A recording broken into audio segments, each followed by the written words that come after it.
Good evening, namaskar, and welcome. My name is Peter Abraham, and I am delighted to welcome all our viewers back to this final table of the second marquee event of the FTS 3.0, powered by SpartanPoker.com. This time, we are here to make the beautiful mind game that we all love. That's, of course, poker, which is a game beyond limits. And that's the hashtag for the FTS series, of course. And we're about to start yet another final table of the FTS. This time, the event number 5, which is the Saturday Special. And this, of course, is going to be an 8 max final table like our event yesterday. And there's 40 lakhs in guaranteed prize money in this particular event for a buy-in of 7,700 rupees. 502 players registered for this 7,700 buy-in tournament, and 7.79 lakhs is what the up top prize is going to be, along with that 18 karat gold medallion and some special goodies as well, which will go to the champion this evening. Let's take a quick look at the prize money that these players are going to be fighting for. Like I mentioned, 7.79 lakhs right up top for the winner of this contest. And that's followed by the second place, who's going to get 4.95 lakhs. Third place is going to get 3.71 lakhs. Fourth place is going to get 300,000 rupees. Fifth place, 2.36 lakhs. Sixth place, 1.8 lakhs. And the last two payouts, 1.32 lakhs. And everyone is assured of 97,000 rupees as a takeaway for just being at this final table. Now, it's going to be an exciting tournament that we're going to see the finale of. And joining with me are two of our commentators. First up, we've got one of the esteemed experts from the world of poker. He's also a fanboy of our medallions. That's, of course, Sam Razavi, who has cashed in more than 200 live tournaments. He's finished runner-up in the 2018 WSOP Millionaire Maker. He's also been crowned the Player of the Year at the Asian Poker Tour 4 times in a row. That's right, consecutively 4 times in a row, the APT Player of the Year. And, but who cares? We don't give away medallions just like that. And Sam, you're going to have to earn it, or maybe charm one of the winners like you've been trying to do over the course of all of this time. Sam, welcome to the broadcast. Great to have you here once again.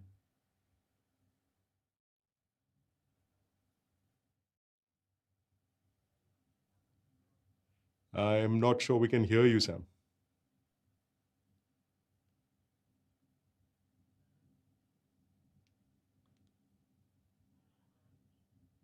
All right, we're going to try and get Sam's audio back very, very quickly. But in the meantime, let me introduce our second commentator who's going to be joining me on this broadcast. That's Mahima Walia Das, who, of course, was there with us yesterday as well. Her debut at this FTS as a commentator was yesterday's event. And while she calls herself a casual leisure player, her results have definitely not been something that's very casual. She's got a bunch of titles to her name. And so let's welcome Mahima Walia Das to this broadcast. Mahima, great to have you here once again. I think we should be in for another exciting final table. Thank you, Peter. Yes, quite looking forward to today's game. So many pros here, and I've also got a couple of favorites from the Indian circuit. Nice. So it should be a fun watch. Yes, it is. And like Mahima said, there are some players here who are regulars on the circuit, a couple of not so new names and a couple of new names at this particular final table anyway. So we're going to take you through all of those players and what their stacks are at the moment. Right up top, leading the chip counts, is Arsh Grover, who plays as BigGTymeR. And Arsh is... well, what can I say about this player? You know, he's won 28 lakhs and 23 lakhs in the Millionaire Legends on Spartan Poker. He's also won the FTS kickoff event and the FTS leaderboard in November 2020. 63 big blinds is what Arsh has. That's a little over 3 million in chips. Next up, we've got Mithun Mahesh playing as Zima Blue. And he has also got a number of big titles to his name, including the Millionaire, of course, which he won in May 2021 for just under 20 lakh rupees. He also won the APT High Roller at Pokerbazi for 16.5 rupees back in August. So coming off fresh from a whole lot of wins and in good form with a stack of 58 big blinds is Mithun Mahesh in second place. Next up, a familiar name for all of you who have joined us for yesterday's broadcast, all the way from Australia. Well, not exactly from Australia, but that's his username, Australian accountant. I'm guessing he's done a bit of studying out there, crunching the numbers. Is Akshay Kapoor playing in this final table, back-to-back final tables in these marquee events for him. 15th in the WSOP circuit main event in Sydney for 26,000 Australian dollars in November 2019 was his last big finish. And he also finished in 7th place in yesterday's tournament that we saw right here on the live stream. 45 big blinds for him, 2.1 million in chips, that is. And he is followed by Karan Radia. And Karan Radia, who is playing as Majestic, is a 36-year-old player. Not much information about him, but he's got a little under 2 million in chips. That's about 41 big blinds for Karan playing as Majestic. Next up is Manas Kalita playing as Silver 555. Again, a player who we don't have much information about, but Manas is also sitting on one of the shorter stacks, 17 big blinds for him. And that makes it for about 800,000 in chips. That's what Manas has got. In the bottom three now, we're getting into Sahil Chudani, a very, very familiar face and name on the circuit, playing as Slim Shady 19. Sahil is got a stack of 15 big blinds, which is a little over 7 lakh in chips. And he says that his big event win is yet to come. I don't think so. Sahil is a really, really well-known and very good player. So we should see him doing something good, hopefully, at this final table as well. Second last on this list is Mohammad Azhar playing as Cupid Stunt. I see what you did there, Mohammad. So he's playing this 24-year-old, won the NPS main event at Pokerbazi for 50 lakh rupees back in June 2021. He's one of the shortest stacks. 12 big blinds is what Azhar has. That's about 566,000 in chips. Last but not the least, playing as Stoned is Rahul Kumar. This 30-year-old won the Sunday Super Stack at Spartan Poker for a little over 7 lakh rupees. And he is the short stack with 11 big blinds. That's 536,000 in chips behind him. So we've got a whole bunch of experienced players. And even the ones that you're not really familiar with, these are the kind of chip counts that all of these players have got. I don't think there is all that much. It's very evenly split into two sections, like the bigger half is on the top 3 or 4 counts, and then similar counts at the bottom of the stacks in the counts as well. So it should be an interesting sort of a final table that we've got. Sam, I think we have you back on audio. I'm not sure. Yes, we do. Yes, we do. We've got you back. So, I mean, Sam, first of all, I'm always going to review a little bit about the medallions. It's just the way we do these things at the FTS. But I think perhaps you recognize a couple of names on this list. Yeah, I mean, that's why I switched off my sound, because you were saying you don't give away the medallions that easy. And I just thought, well, I don't give away my time that easily, so I'll keep quiet. No, I recognize a couple of names. Yeah, we've got Slim Shady, obviously, right up there. And Australian accountant coming back from yesterday for to try and seek justice after that was a brutal run, having quad queens, and then just a few hands later having the queens one more time. And yeah, I think it's going to be a really interesting final table. 3 or 4 short stacks, but not too short. 11 big blinds is very playable, so it's interesting to see how this final table plays out. Well, Mahima, I'm sure you've been, the number of tournaments you've played in the recent years especially, you have been on both ends of the chip count, in a sense, on a final table as the stacks, as the bigger stacks, or even at the shorter stacks. Let me ask you, in the situations that you've been the shorter stack, is it an easy sort of a situation to be in because there's not much play there, or are you looking at, really grinding it out with every single hand that you get?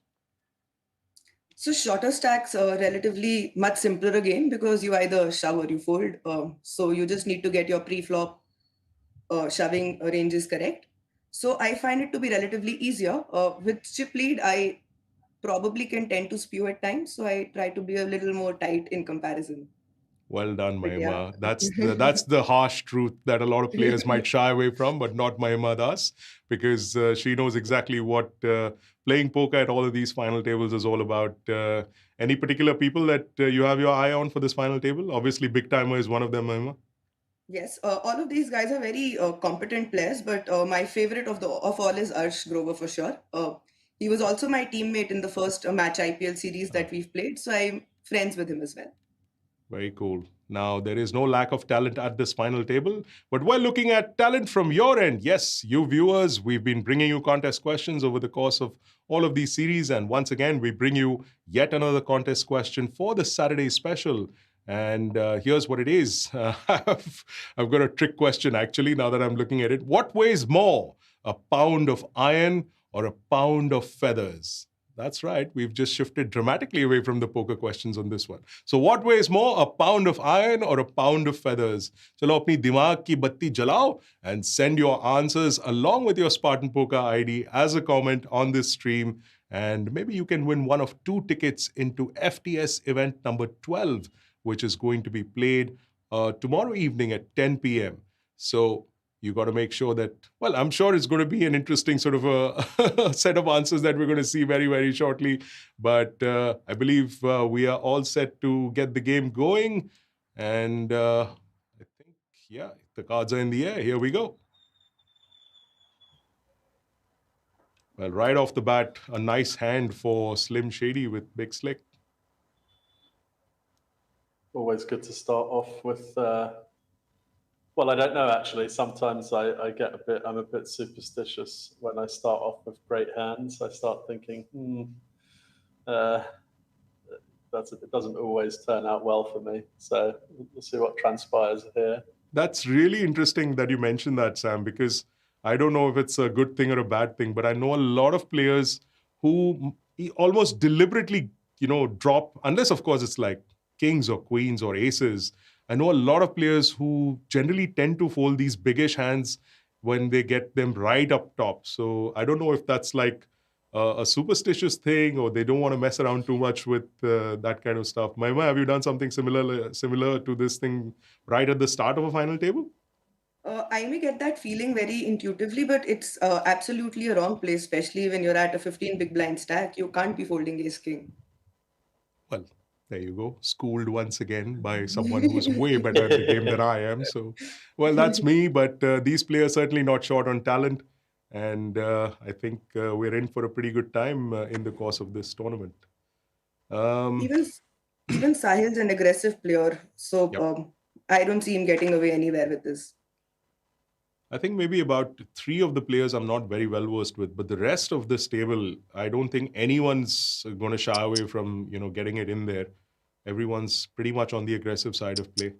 And there you go. Oh, Wow. hmm. A bit surprising there with that call from BigGTymeR, Sam? Yeah, slightly confused. I mean, so how many big blinds? That was he 15 called big. off 15 big blinds. I don't know. I think Arsh Grover's, very, very well experienced, and I guess Slim Shady is one of the names I recognise anyway. I guess he took into account the opportunity to bust a strong player as well. I think 15 big blinds is on the cusp. Maybe he knows more than I do, but maybe he's aware that Slim Shady knows that he'll be opening every cutoff, button, and probably expecting him to shove much wider than the ace king. But I mean, even so, Queen 9 is suited or unsuited is a bit optimistic. That's right. Very gently played with his words there, Sam Razavi. Just a little optimistic on that one by BigGTymeR. But you know what they say? Hey, it was suited. And so perhaps that also played into BigGTymeR's head on that one. But yeah, that would have been a good elimination for him, considering that Sahil Chutani is a pretty strong player. So to get him out of this final table right off the bat would be a huge edge for someone like BigGTymeR.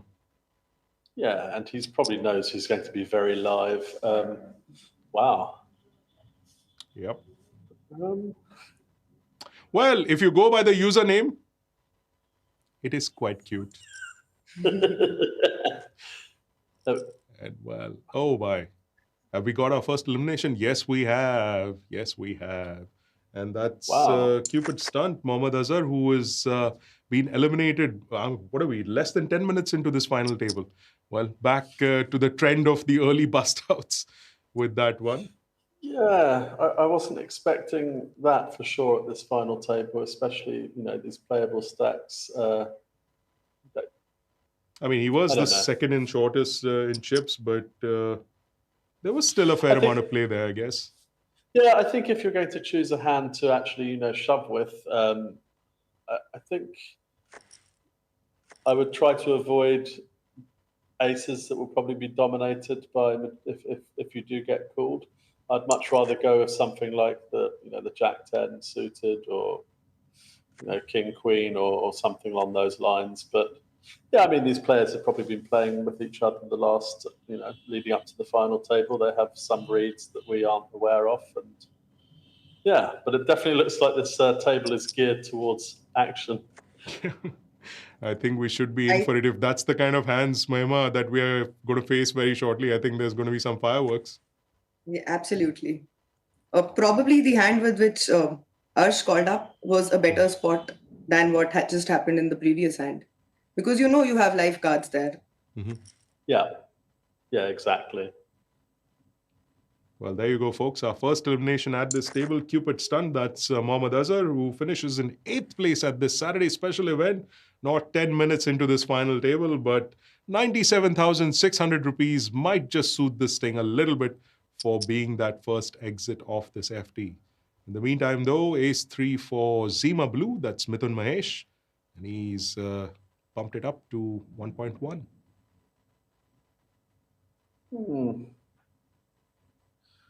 Got two very strong players in the small and big blind. I'd probably lean on the side of just letting ace 3 suited go from that position, but that's also probably would be considered slightly weak on my end.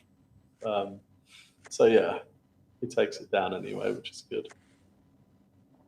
I'm happy to see lots of answers for our contest question in the comments. Man, some of you guys have literally written a thesis. We just need the answer. It's cool. Everyone can Google it. But yes, bring it in. Keep sending your answers into that question. What weighs more, a pound of iron or a pound of feathers?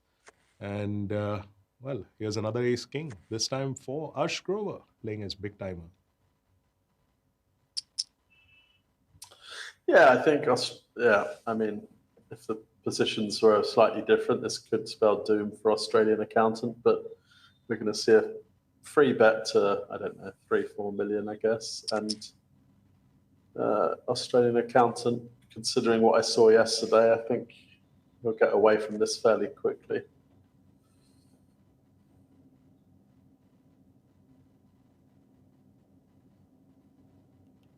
Australian Accountant, of course, making his second final table. That's Akshay Kapoor. And not to forget that we're running this special tournaments, the marquee tournaments that we're bringing you over the course of this weekend. These have a special extra bonus prize that people can actually win, because if you make it to all of these final tables on the weekend, you have a little extra bit coming your way. So not just the prize money of this tournament in play here. So yeah, if he also makes it to the final table on the Sunday special today, he's going to get additional bonus of 10 lakhs. That's right. Wow, so that would be interesting. Yeah, I was wondering. I didn't realize it was all the. I noticed he'd made the final again. I didn't realize it was that was part of the triple, as they say. So what? It's five. It's 5 5 lakhs and 5 cash, 5 lakhs in bonus, gaming bonus. Yeah. So Nice. that's we've got the Sunday event, which is underway right now, I believe, or it's going to begin shortly, and we will see the culmination of that tomorrow evening. And I think Australian Accountant will definitely be gunning for that one as well. Oh yeah, for sure. I mean, This it's a is going to great. be interesting. Yeah. Yeah. I mean, yeah. I mean, it's an easy fold, although He has to let it go. it is painful when you've put in that big free bet, and yeah. And Slim But Shady probably a claiming good another hand one. to 3-bet there. You can easily fold to a 4-bet instead of getting called all the way. Yeah, I mean,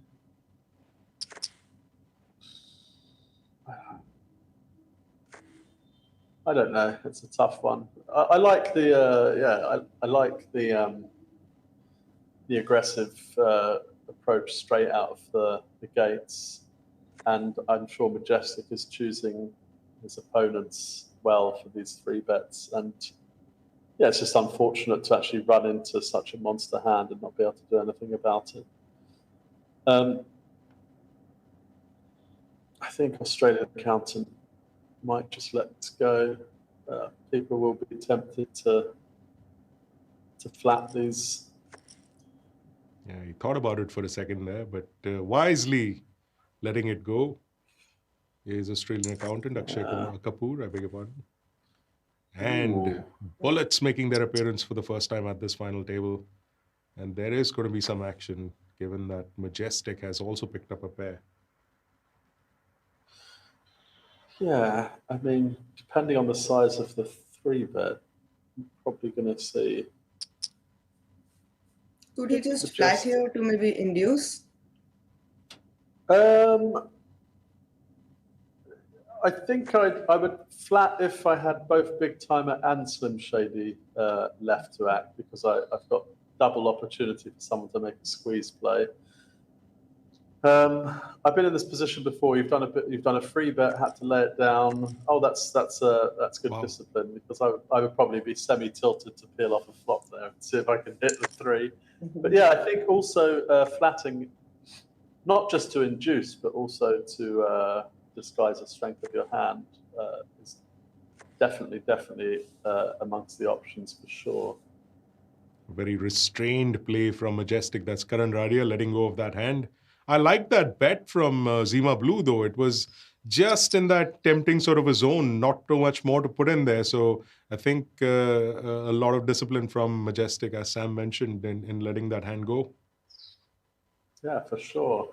And given what's happened in the first hand, and it seems like BigGTymeR really has, doesn't want to have one put over on him. It went Slim Shady 3-bets. Okay.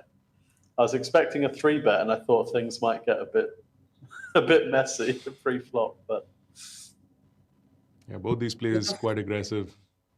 And both of them have picked up a pair here. I don't see Arsh also going anywhere. Oh boy. Oh. That's a great. That's a juicy kind of a board there right now.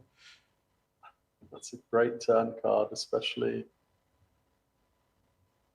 This is a great turn card for us, so that we can just keep talking about the potentials, hands and explosions that could possibly happen with this one. Yeah, and I think Slim Shady shouldn't be slow playing this on the turn, especially, given such a small bet, so many draws out there, 2 flush draws, multiple straight draws. And BigGTymeR's got to know he's got, I was going to say, he definitely has out, so he's probably going to peel it. Definitely. Oh, I like that check at the end there. I wonder if Slim Shady finds a check behind. This would be genius. Yeah. He's capable of pulling that off, though. He has a good read on Arsh. Yeah, I mean... Oh, boy. Wow. The trap's been set, and Slim Shady has dived into it. Yeah, I think you'd expect just a flat call here. I don't know if it's not necessary to shove. I don't think the hand's quite. Yeah, this is a killer. I expect Slim Shady will get away from it eventually, but yeah, he's probably thinking. I mean, you expect the Queen to bet on the flop. More than likely than not, when he calls on the turn, it's Oh boy. Yeah, I think given the equity, folding river was quite tough. He could have not led maybe, but yeah. Yeah, Don't worry. Sorry, please. Yeah, no, I suppose once you put in such a big bet on the river, you can't fold, but it's impossible for BigGTymeR to be, or is it impossible? I maybe don't know Arsh as well as everyone else. Could you pull off a crazy bluff like that on the end? I'm not sure. Well, I really like the check, and well, Sahil Chutani, of course, managing to give all his chips away to BigGTymeR in that one, and he's our 7th place finisher, taking home 1.32 lakh rupees for that finish. So well played to Sahil Chutani for having gotten there, and 2 eliminations in about 20-25 minutes since we've begun, and well, it's maybe it's turning out to be one of those super short final tables here at the Saturday Special. Yeah, I mean, I wouldn't be surprised if we see BigGTymeR taking the lead here now and getting really aggressive, free betting from the button. I wouldn't be surprised. Australian accountants shown a tendency to be quite a passive pre-flop, so this is a great spot for a free bet. And that sizing. Yeah, it's perfect. I mean, I'd like to see Australian accountant, add to his, see him do what I haven't seen him do the last couple of days, and really, recognize what's happening here. I'd like to see even just to induce a small 4-bet or pile in. Yeah. Wow. Yeah, I think BigGTymeR taking advantage of. Yeah, coming off that pretty huge pot that he won against Sahil Chutani and knocked him out. I'm guessing the rest of the table's feeling just a little wary or coy, whatever you want to call it. yeah. Going up And I was going to against say, yeah, good news for Stoned in the big, because you expect BigGTymeR to open this. What a time to pick up kings, right when you're on the short stack. And sure enough, he gets in there. Uh-oh. Oh. All right. Live to fight another day is Stoned. That's Rahul Kumar who's playing as Stoned. Nice double up for him with those pocket kings. That would have been sick if we lost another player barely a few minutes after we lost Sahil Chutani on this table. Yeah, I was honestly earlier. I was going to say I expect this. I mean, it obviously still, can. There's a lot of play left, but I was really expecting this not to go quite as fast as it has done. Mm-hmm. But yeah, with the aggressive players you've got on here, it's no surprise either. If I'm in Silver's spot here with only Stone to be worried about in terms of ICM, I'm quite happy to get our chips in this spot, even with BigGTymeR opening under the gun. You've just seen the Jack 8, so I'm more than happy to get the King Queen in here.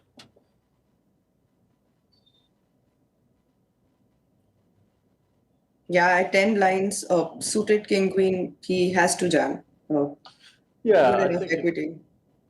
Yeah, and it just plays so well against BigGTymeR's range. You know you're never going to be given a chance to get a walk at any point.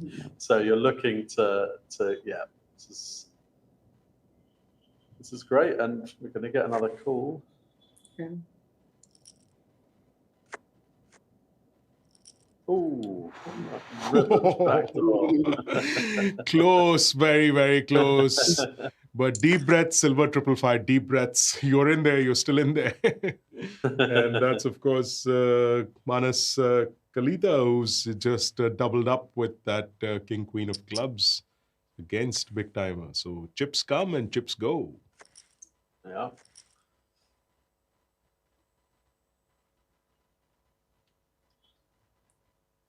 Arsh, I think, is one of the most aggressive players on this table. He's also been playing since the age of 11. He's 25 now, so definitely knows a lot of the game. I was going to say he's probably one of the most aggressive players in India, not just on this final table. Yeah, that's actually absolutely. true. And it's the same even when I've seen him play live on occasion at the IPC and other events. He's just got that entire aggression mode on when he's at the table. And I think it served him well in the course of his relatively young career. Yeah. And again, oh, it's almost like BigGTymeR's like any two cards, I'm just getting it in there. Any two cards that even remotely connect each other, I'm just going to put it in there. Yeah, I think he's, no messing around with the ace king. Yeah, I think he's very aware that it's, it's not the most, in terms of people playing back at him, that it's not the most dangerous final table for him to be taking this approach. And I expect, again, he might let this go, but I don't think he can help himself. He'll probably open again. Computer hand. Well, it doesn't matter. I think unopened pots, he's opened 100% of them. Yeah, and I think that's what he's looking at. He thinks he doesn't want to let that 100% stat drop. And I mean, why not? And again, if he's opened the Queen 7 off, I'm sure we'll get Queen 7 on, who is equally attractive, I'm sure. Yeah. He's not going to like it this time. It's going to be the third hand that these guys are going to get into it with each other. Unless Majestic decides he wants to get frisky. Yeah, this is the point where I would like a flat, especially in position on the button. You don't want to scare BigGTymeR away. It's not like he's a fish that's going to, peel off a free bet with any two. And this is the point where I think you really need to start trapping.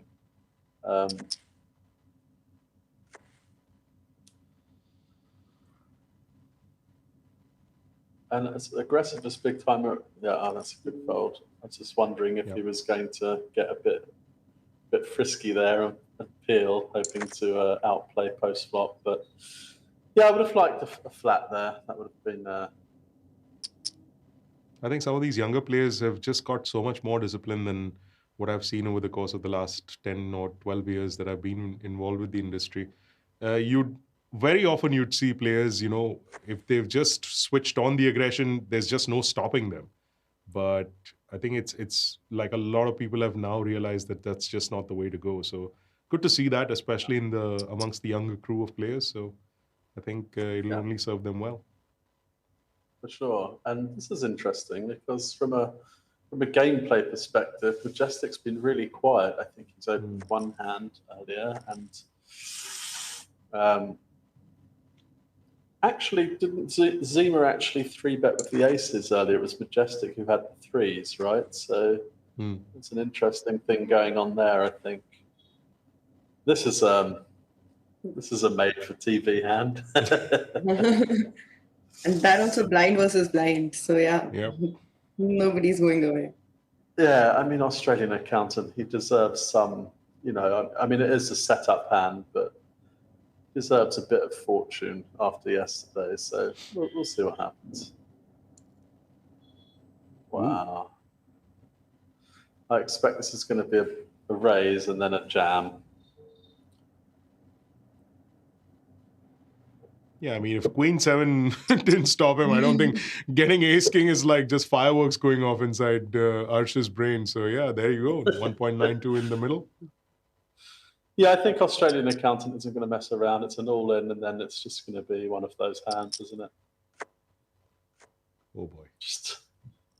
Yep. Oh, dear. That's the way the cookie crumbles. And with that, the accountant has gone back to hitting the books, exiting this final table as the 6th place finisher of the Saturday Special. Akshay Kapoor, fantastic play by him, making 2 of these special tables yesterday as well as today. And I'm guessing he's probably going to get something to eat and drink and then quickly jump into the Sunday Special event so that he can try and take a crack at that 10 lakhs. Yeah, I think he hasn't really done anything wrong the last couple of days. I would like to see him open up a bit more and recognize when he's being pushed around. But just really unfortunate to make 2 final tables and then, ran the queens into the kings, I think, and then the 10s into the ace king. Nothing you can do. So, he won't be disappointed with this play. Just not the best run of cards. Yeah, I guess Mahima was as standard as you could possibly get. Yes, set up, made for TV, and all of those things, and it pretty much played out the way we expected it to. But really, nothing much that you can do in a spot like that. Both players played it exactly they were supposed to, and it's just unfortunate for Akshay Kapoor that it didn't go his way. Yeah, I think even he was 17, 18. He had 17, 18 big blinds, so pretty standard. Neither of the two could do anything else. Well, there you go. Although I love that he did set the trap by limping in there on the small blind. It was nicely played. That's exactly what I was about to say, that he did deviate from his usual controlled sort of play, knowing that BigGTymeR's there, knowing that he's going to give him some action. So I quite appreciated that play, even though it didn't go in his favor at the end. But 1.8 lakhs for that 6th place finish will keep the accountant from Straya in good shape for the rest of the series, I should think. So yeah, that's it. Very well played to Akshay Kapoor for making his 2nd marquee final table. So we hope that when we come back tomorrow evening, we might see him once again there. But it's down to the final 5 at this Saturday special event.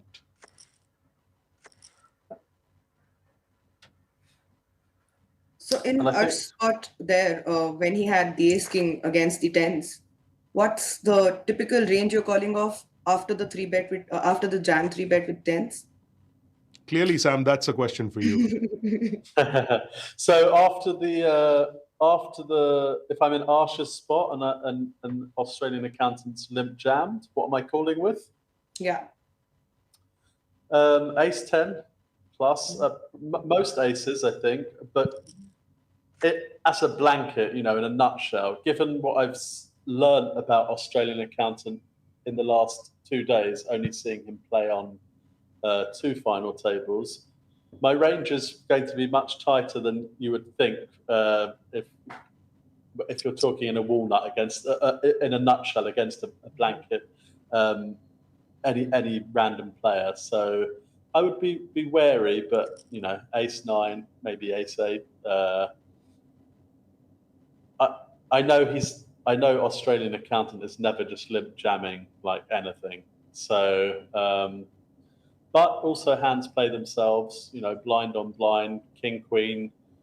I've got so many chips as well. 50 million, I can afford it. Yeah, it's all very kind of situational and player dependent. The more you know about the player, the more discipline folds you can make. Some people will just hands are hands. It's not out of the realm of possibility that someone actually wakes up with a hand in the small blind. They're not always just making a move on you. So yeah. Well, in that What previous about hand, you? Zima Blue taking that pot down against BigGTymeR with his pair of 9s. Yes, sorry, I just broke in there. Mahima, please, if you can answer Sam's question in return. Yeah, again, maybe against Australian accountant, I'll be a little tighter. But against Arsh, ace high is pretty much good enough. I think even a king high works. Yeah. Oh yeah. No respect. There's just no respect for Arsh Grover. Come on. Oh yeah. So if you're talking about limping and Arsh raising, what am I jamming then? I mean, the range just goes 9, 10 suited. Pretty much anything that's pretty. I'll be, and I would literally be looking to limp trap with nothing. Expecting him to raise 100% of hands. And then obviously if he's got it, he's got it. But anything that has any sort of any small amount of equity post flop is going in the limp shove range for sure.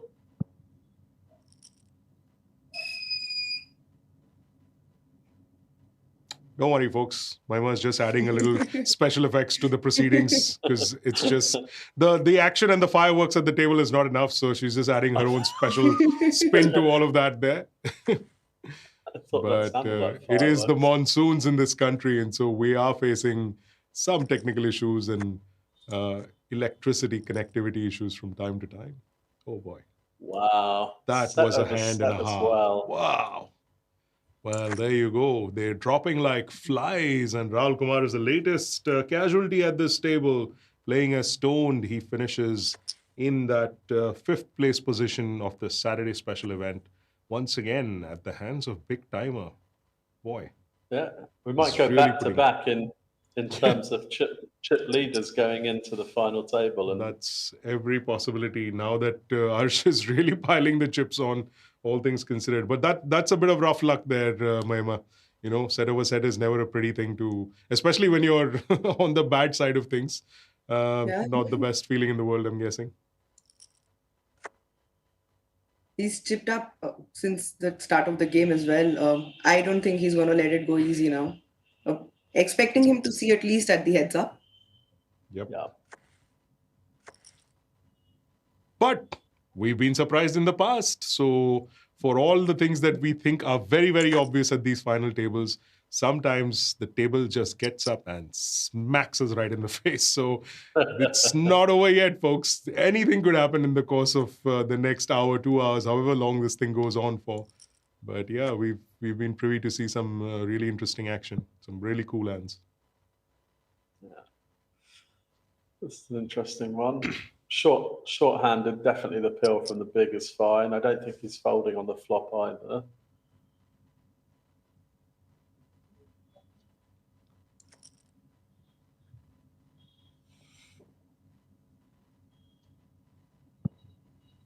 I guess this would be just check, check, check, check down.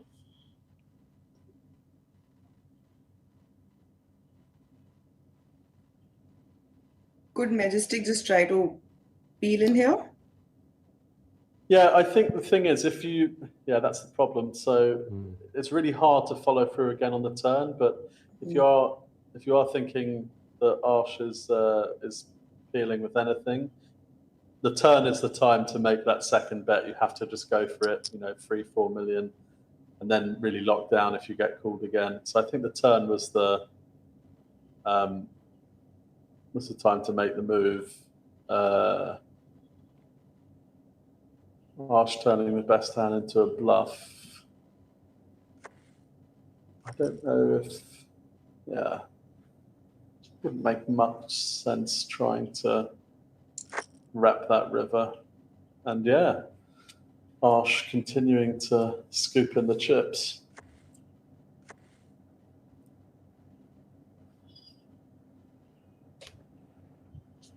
Six, seven suited. This is like gold in Arsh's hands. It's just jumping internally.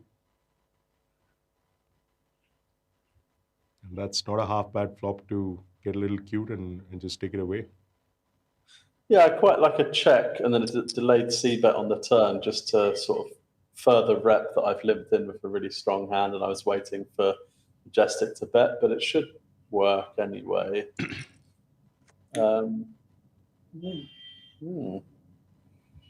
I don't mind the call either because, yeah, it's a strong hand or junk, isn't it? So.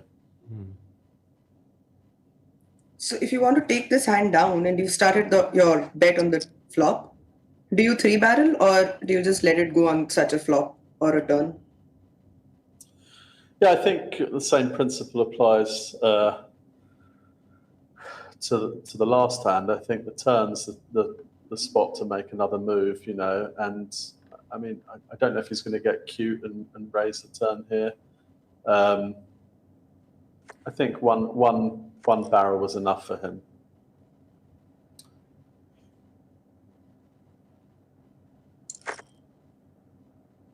Well, this is quite the hand. A certain gentleman in Mississippi is suddenly perked up. Yeah, and Majestic,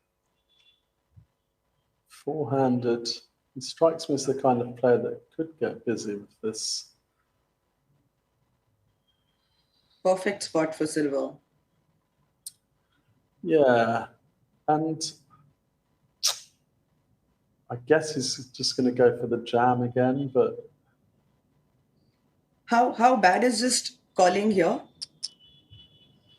I think it's okay.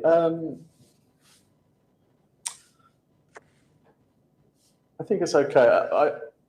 I'd lean towards, again, either of the two. It's all those factors really you take into account. Will you eventually lose action down the line if Zima had a hand that he could call with pre-flop, but then maybe just disintegrates into nothing on the flop, like a pair of eights, for example, and it comes 10 Jack, Queen, or whatever. Going with the free bet, I would have preferred slightly smaller to price in or induce. But yeah, it's a tough one because a small free bet looks so strong four-handed as well that maybe just the jam is the best way to go about it. So yeah, all options I think were open there. Oh boy. Hello. There's just there's gasoline all over this table and someone just threw a lit match in there. The problem is this will be the third time that Majestic's open that Zima's going to 3-bet. And then BigGTymeR may have also picked up on this. And I wouldn't be surprised. And it's such a strong hand pre-flop. I wouldn't be surprised if he just put them all to the test and shoved it. That is suited, right? The ace-jack. But yeah, I think he's played enough with these guys to maybe let go of this one. Majestic's pretty tight. He's opened in, and then he has a raise from Zima. Yeah, he's certainly taking his time to think about it. It's so strong, though. I mean, could he 4-bet to 11 and then let it go? I mean, yeah. Yep. You got it right. And this would be just fantastic if he gets away from it. I think that's the other option, the 11 and fold, just given the stack size, the effective chips. And wow, I mean, is Majestic actually going to fold the best hand? I don't think so. I don't think you can fold this here.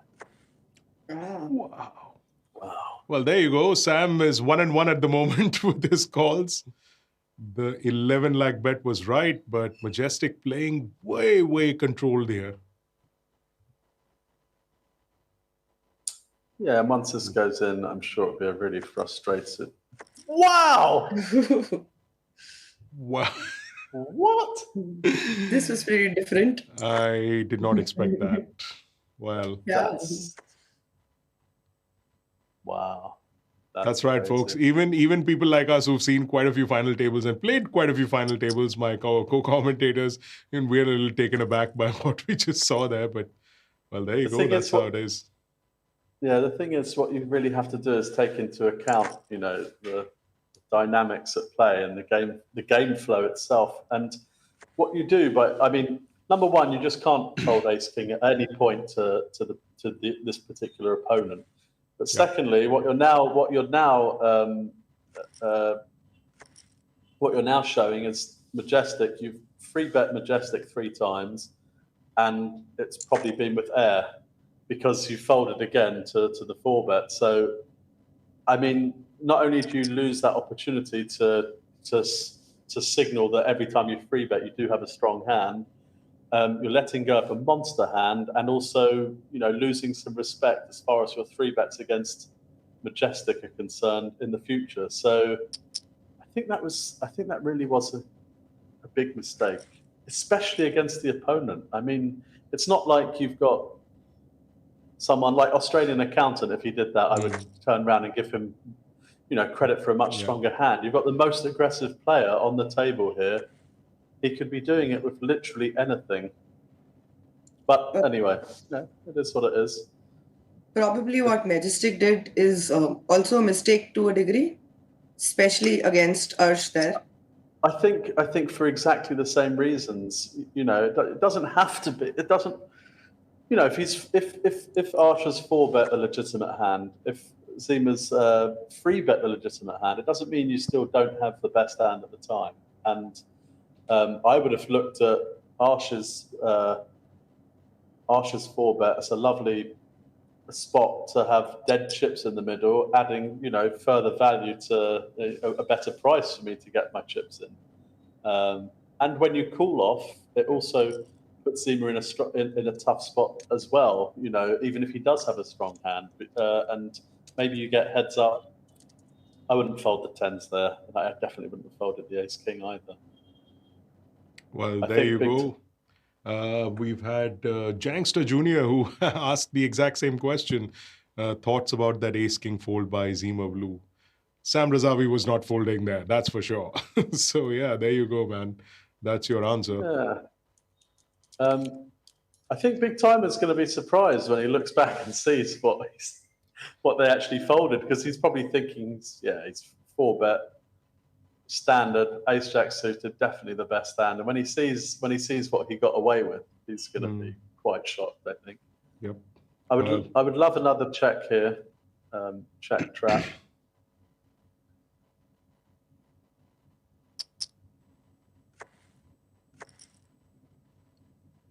Well, there you go. Zima Blue with a flush on the river and taking that nice little 1.2 million pot down. I have to say that in the last few final tables that we've been doing commentary on, this is one of those tables where there have been a couple of, I want to use the word baffling decisions, but hey, that's the nature of the sport. So it's good to see even something that we did not expect taking place at these tables. Yeah. Just, really interesting. All of these guys are also aware of each other's capability to quite a degree. So maybe that's accounted for when making those strong folds. Yeah, but also maybe accounted, if you, I think conversely, knowing the information you have about Arsh, I think that gives more argument to getting the chips in, especially with the ace king. But yeah, who knows? I know we've been talking about Arsh and Mithun Mahesh, that's Zima Blue, for a while now, and Majestic, of course. Yes. But Silver 555, Manas Kalita, sitting quietly in the corner and just hanging on there. I mean, it's not like it's a middle of the pack stack, but he's not messing around too much, and he's collected a little bit to his name. He's also stacked up since he started the final table. So not playing many hands, but he knows the spots to take. Yeah, I was just smiling because I was just about to say, oh, we're down to 3-handed. And then I noticed, Silver sat in the corner quietly paving a path through. So yeah, I think, and also I guess to be fair, he hasn't picked up anything much of note to really get involved anyway. But yeah.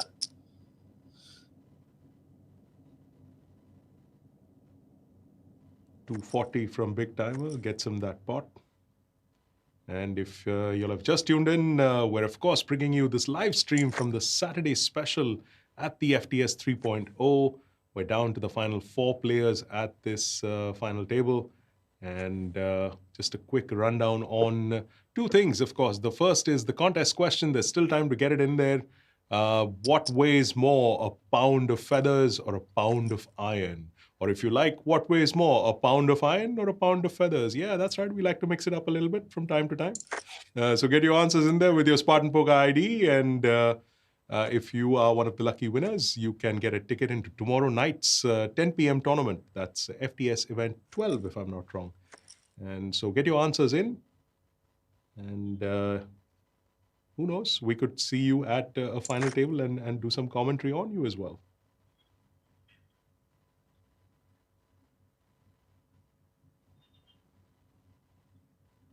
Yeah, Silver, a bit unlucky there, waiting for a hand, finally picks up ace king in the big blind, and it just folds round after BigGTymeR's been opening 100%. I think we've all faced that at some point or the other when we're playing live or online. Just hurts when you don't get paid off at So least a little bit. this is an interesting spot and amongst the chip leaders. Yep. Yeah, this could be played out quite passively, and it could be played out very fast as well. But okay. And I think Zeman's going to take the lead here anyway because the range hits the big blind so much more, and he also obviously has the flush draw. But Arsh not going anywhere with top pair.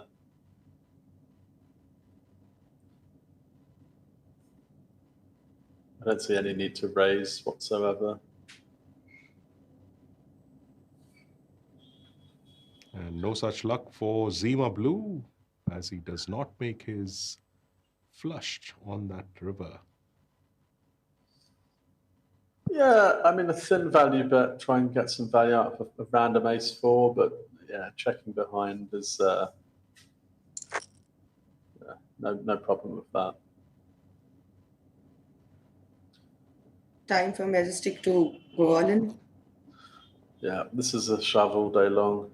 I think he's had like 3 opportunities before this, but he's just not followed through. So hopefully, yep, he's still not done it completely. Leaving a couple of million behind. And no joy.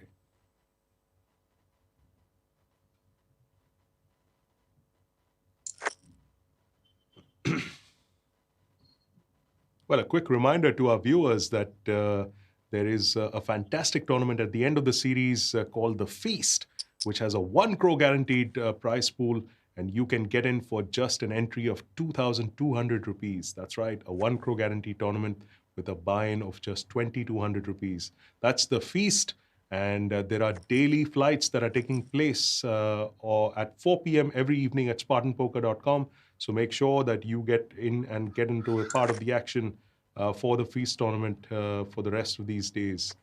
That's the daily flight at 4 p.m. for the Feast. 1 crore guaranteed.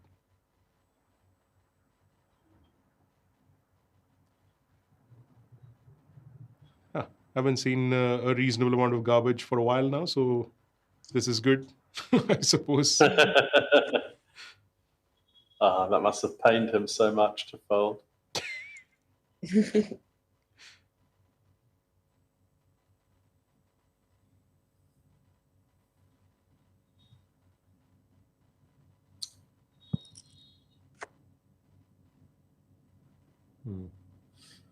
I think if Majestic, given his stack size in these spots, I like to take one stab if I'm silver. Yeah. Oh, there we go. Okay, That's he's taken That's the the lead. winning. That's the winning bet right there. He could have put in 100 chips, and I think he was just winning it. Yeah, I think I would. Yeah, I would have liked to have peeled one, and then if Majestic locks down, you can take down the hand on the river. But yeah. But his patience paid him off. I think this is his spot and turn now. Yes, and again, given that you're so, I mean, I suppose silver only has double your stack. Slow playing, an option. He actually put it all in. I thought he's going to still leave like a couple of hundred behind on that one as well. Yeah, I suppose the logic in leaving 2 million behind is if suddenly 2 other stacks get it all in, and maybe he can fold from an ICM perspective or something. I don't know. That's true. Well, Karan Radia, you know better. That's Majestic, of course, Karan Radia. He's been just hanging in there for sure. Him and Silver 555 just grinding it at this table with these 2 chip leaders in BigGTymeR and Zema Blue.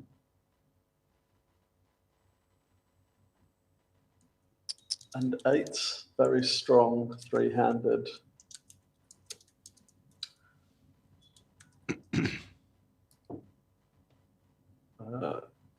I suppose this is just going to be a fold. I quite like the 3-bet sizing though. Yes, for sure. I mean,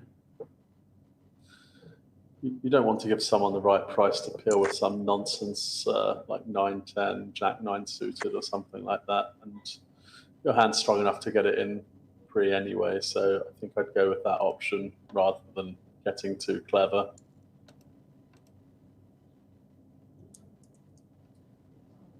So we got a question in our live stream. The giveaway is for event number 12 that's going to take place tomorrow at 10 p.m. So that's the ticket into that particular tournament. Vinay Verma, I hope that answers your question. I expect Majestic will bet, and Arsh is never going to fold this with the backdoor heart draw and the ace.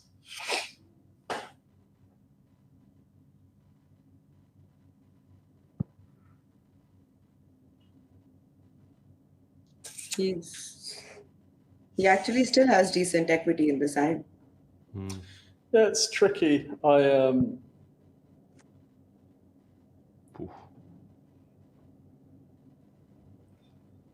Certainly not the card that Majestic was hoping for, but yeah, while he turned his ace high into a bluff last time, it doesn't look like the sort of run up that Majestic's going to fold a pair. So I like the check. I just wonder if Majestic bets whether a hero call is going to be made with the ace high. No need. What would be a good bet sizing there from Majestic's end? At the end, if he's trying to... he's trying to get those chips in there. I mean, I just think once you check the turn, there's no good bet sizing at the end that really tells any story. So I would probably lean towards an all-in and hope that you get a side fold from like second or third pair. Once you've checked, your hand's quite face up. It makes no sense probably makes no sense to value bet. Maybe a 7, yes, but hand just doesn't make any sense. I think a small bet on the turn and then a jam on the river, I would be very convinced by his story. I don't think there's any bet sizing. Of course, we know that probably a shove Arsh would have folded to, but I think he might have sniffed it out, and the ace high was looking quite promising there too. So yeah, I think a good disciplined check on the end with what Majestic knew was going to be the losing hand. So. Well, this is about the time that I would usually go for a coffee break, but after being shamed by a certain gentleman in the UK yesterday, I think I'm going to just pass the baton and give Mahima the chance to take a break for her coffee at this point in time. So we'll see you in a few minutes, Mahima. See you guys. Have a good one.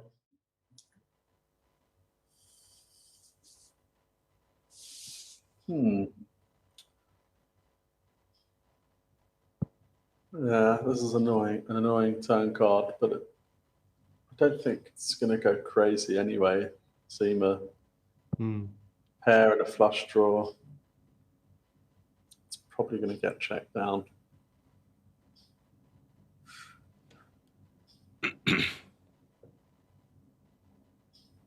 The only reason Silver might bet is that he feels a gut shotty straight hand like 8-10 might have got there, but wouldn't be strong enough to make a hero call on the end. But okay, it's going to go check, I guess.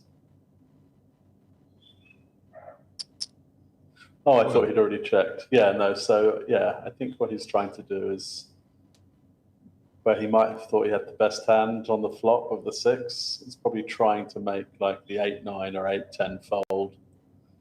But also, Silver 555 has been pretty quiet for the most part. He's not really messed about too much. So this could be a pretty strong bet from Zima's point of view. Yeah. Yeah, it's very hard for Zima to call, and nice play.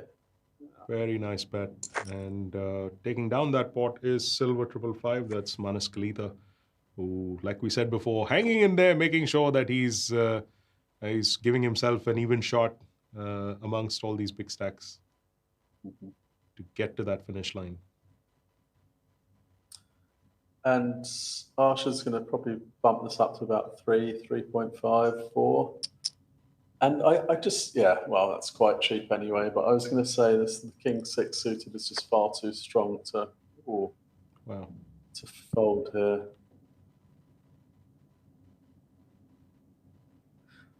And yeah, with this hand, I'd be happy to play this fast if I have to get all the chips in the middle on the flop. I have to. I mean, we know that it's not going to go that way if Zima raises, but I would definitely be raising at this point.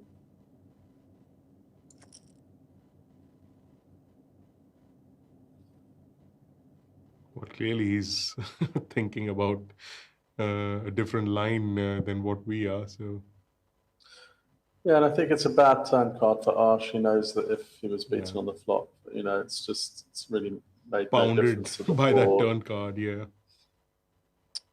Although he might take, this is what I've been talking about, following through with one more big bet on the turn. And I don't think it will work. And it's a very big bet. Wow.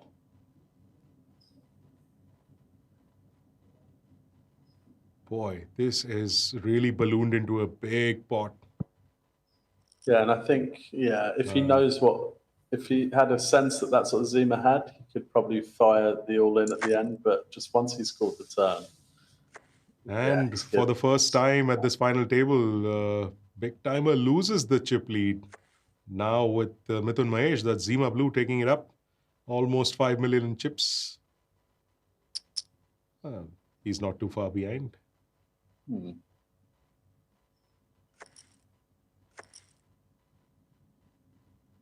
Yeah, if Majestic called there, he would have had the goods. No doubt about it. He's not been messing about, just playing very, very controlled. So, yeah. Yeah, so probably going to be another fold round.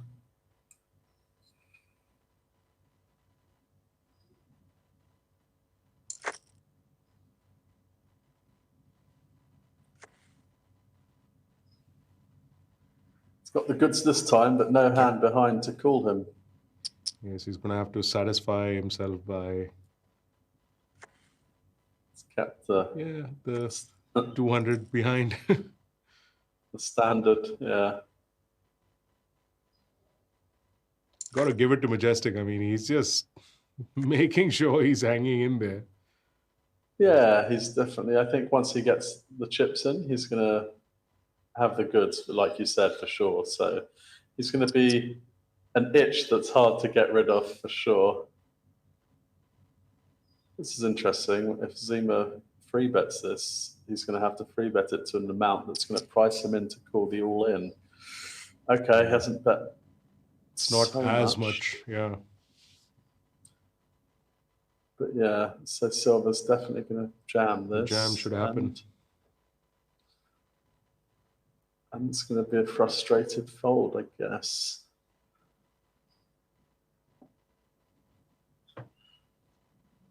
It's only going to be getting, what, even money on a call.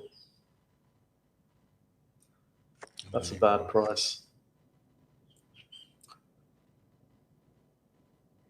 Well, it's been a while since Silver 555 has been hanging about in that 1 million plus category, and now finally over 2.5 million in chips.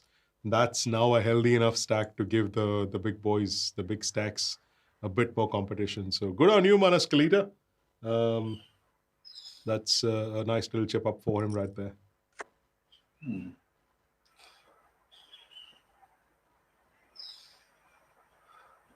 And I wonder if Majestic will sniff this out. For sure, Arsh isn't going to let this slide. Yeah, he's never been letting anything slide.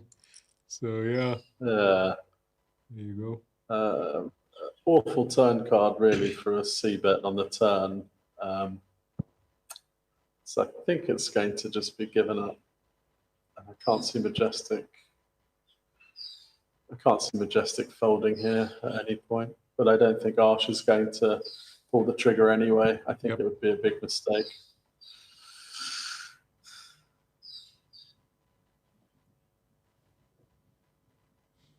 Would you check here if you were in Majestic spot, or would you try and mess around? I think I think Arsh is just too good. I mean, what do you want to get? You want to get a value out of a 6 or make someone fold a chop randomly.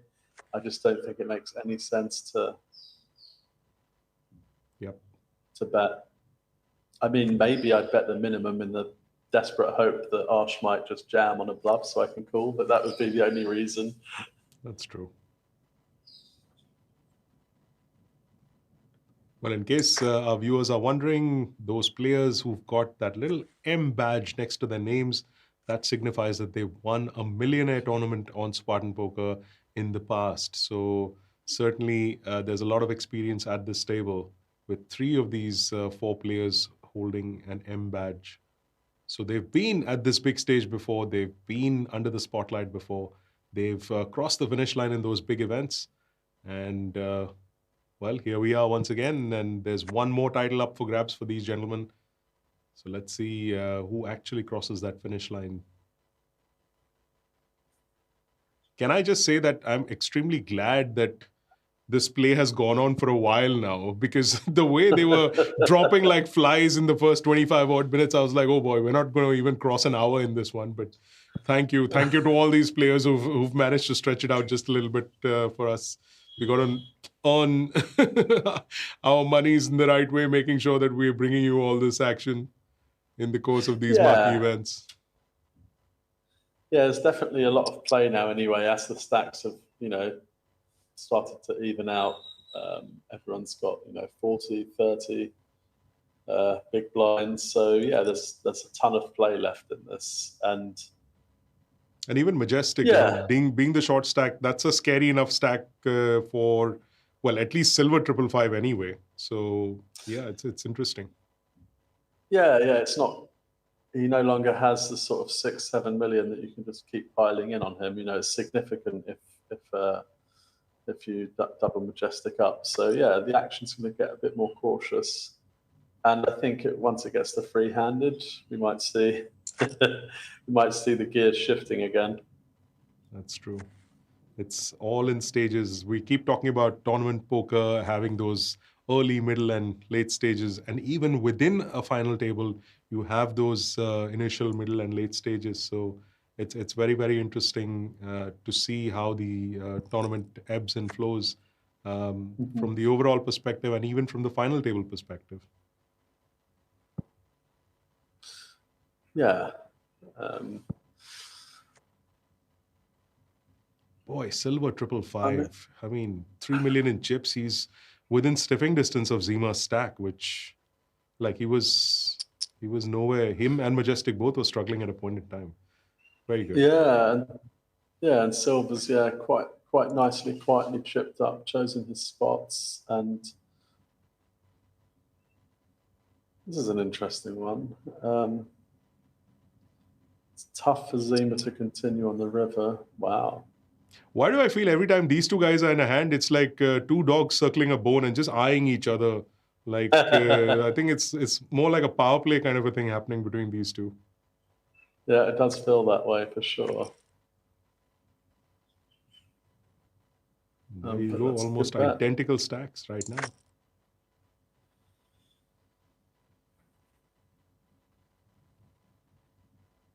Yeah. And Silver, a bit unfortunate, picked up another semi-strong hand, 4-handed, and interesting to see if Arsh flats or 3-bets this. Ooh. It's not a bad time to be silver 555. Yeah, especially given your opponent is just probably not going to, well, he's definitely getting some more chips out of this hand. I'm guessing so. Yeah, it doesn't really fold flops. Does Arsh, and especially for that price.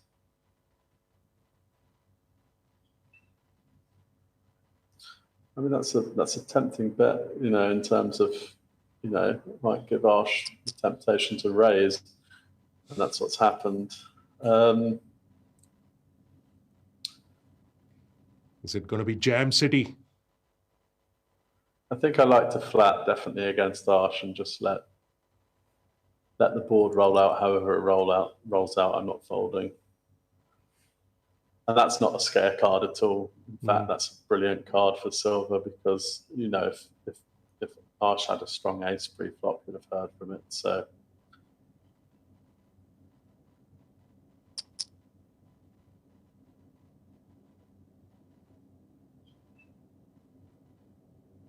would you flat here again? another flat, and I'm just hoping a spade comes so that he represents. A 10 would be killer, though. Oh my god, I want to see the river. Yeah, and this is just, I think Arsh will do well to give up here. Just all the draws missed. He can't represent. Maybe he was hoping for a spade to rep. Yeah. The only thing he could, yeah. And this is going to be an easy check behind. Unless, you know, unless silver puts Arsh on like the Jack 10, Jack Queen, I'd probably jam here just to try and have him fold. You know, after you've got best hand all the way and he rivers a lucky split, I'd probably be jamming here just to fold out the Jack 10 or Jack Queen or whatever. But okay. Well, there you go. And it's time to welcome back Mahima Das into this broadcast once again. Mahima, we saw a pretty interesting hand. I think you caught the action on that hand as well. Yes. A 10 of spades would have been a perfect river there. And with that hand, Silver's actually taken a chip lead. Yes, he has. Yes. What an amazing comeback by Silver 555. That's Manas Kalita, who's one of the shortest stacks, I believe. Oh no, he was in the middle of the pack, but less than 20 blinds, I believe, when he began, and now heading the chip count. Not by much, but he's right up there. Yeah. I'm glad that this is still four-handed. Yeah, that's true. I was just telling Sam the same thing. I was like, thank God they allowed us to sort of be on commentary for a little more while than we usually are used to. So yeah. Let's look at some of the comments that have been coming through. Yes, plenty of answers, many of them right. And let's take a look at the giveaway winner will be picked by way of a draw, Umesh. And the giveaway prize is guaranteed for everyone, or lucky will be a winner? Everyone doesn't get the prize, man. We have one winner, and that'll be picked by a draw. So yeah, it'll be mentioned on the stream as well. And if I don't mention it, then we will put it up in the comment section. So keep your eyes peeled for that one.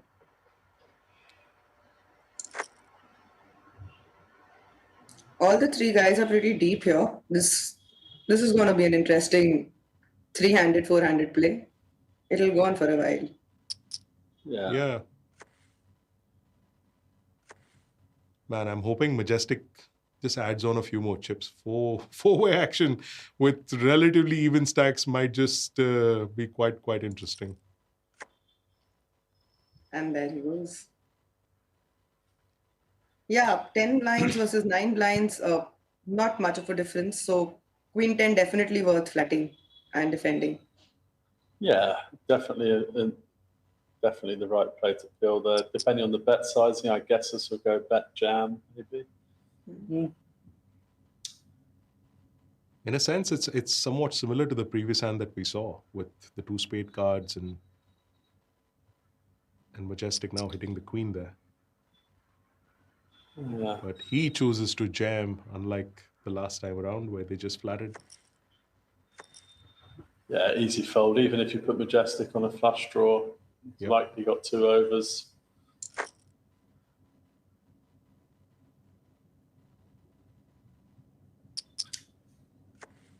Monster hand for Zuma, but it's going to be quick folds all round.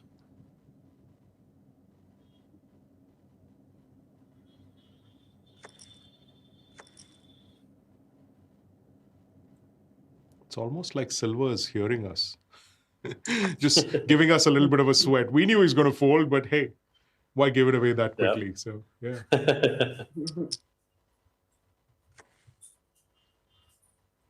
This is again going to be pretty standard. Zima would probably defend here. Yeah, I think he'd definitely be defending this hand for sure. And he's hit a gut shot. Yeah, this would be interesting. I don't. Arsh doesn't have. Yeah, I was going to say he doesn't have the sort of stack where he can go barreling big bets. So it'd be interesting if Zima does what he did last time when he had a bit of equity and leads the turn. And while usually I'd probably flat with the ace high here, looks like that's what it's going to be. A hero call all the way.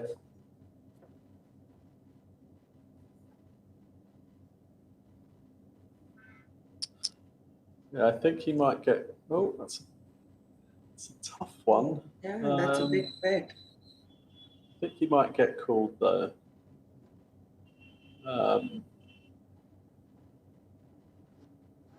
I don't see what fours Zima will be calling with pre. He's representing an 8. Oh, what does he want to get paid off with? I think it's, yeah. I think we might see a call here. Yeah. Wow. And there you have it, folks. This hand is exactly the reason why we keep saying that poker is a game of skill. Back to chip lead. And back to chip lead. I think a slightly less bet. I mean, he was probably calling anyway, but it looks a bit stronger than... Was he more suspicious or tempted because of Zima's bet sizing? He almost bet pot there. I think so. I mean, like what you're expecting to get called by on the flop, you probably expect Arsh to bet out the jack. So you discount a jack. He doesn't have a 4. You likely don't have a 4 in Arsh's eyes, because what you're defending with a 4 in your hand, ace-4 maybe. And then it double pairs the 8. You're representing the 8, or literally nothing. Like what's he expecting to get called by? And that's why I think a bet that leans more towards, I really have something of value and I really want you to call with ace high, for example. But yeah, I think it's unfortunate that it ran out the way it did. There are many cards on the river where that bluff would have panned out. And yeah, good call by Arsh anyway.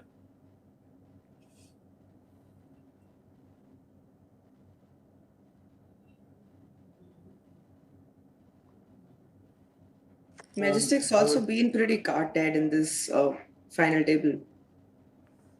Yeah, it's really surprising how long he's managed to hang around, considering all of those. Yeah, he's really had to, navigate a tight path through, and yeah, I'd like to see how the game opens up if he does manage to, get up to 30 bigs and beyond. Big timer maybe choosing the wrong spot for a 3-bet here. Nope.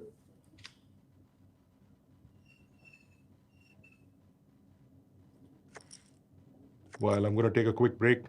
Actually, a quick break to get my coffee and come right back in like 2 minutes. Otherwise, I'm going to keep hearing all sorts of snide comments from Sam. So I'll see you guys in a minute. Enjoy. Oh, if only I could have a coffee, it'd be lovely, but never mind. Reserved for the lucky few.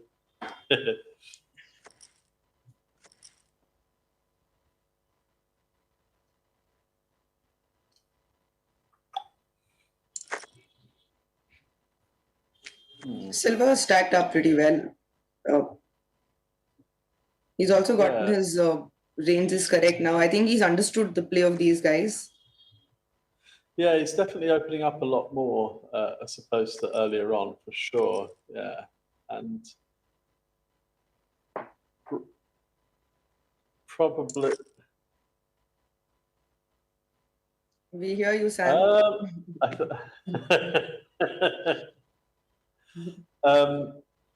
And probably also Silver knows that given how tight he's played, he probably is going to get a bit more respect from these players, so he can make a few more moves. This is a bit unfortunate for Majestic because I mean, he's definitely not folding on the flop. Yeah, that stack, that hand, he has to call. There could be so many draws that Silver probably leads with. And for that reason as well, I mean, if he does choose to, he might choose to protect his hand and do what he did last time with top pair and jam. Although it's such a small bet, that's the problem. That's the problem, as you said, you know, it's quite draw heavy. You've got second pair. It's come what may. And that's it, drawing dead on the turn. I think the way that board ran out anyway, you're probably not getting away from the top two anyway on the turn. So yeah, down to three. Pretty hard luck for Manas. For Karan, yeah.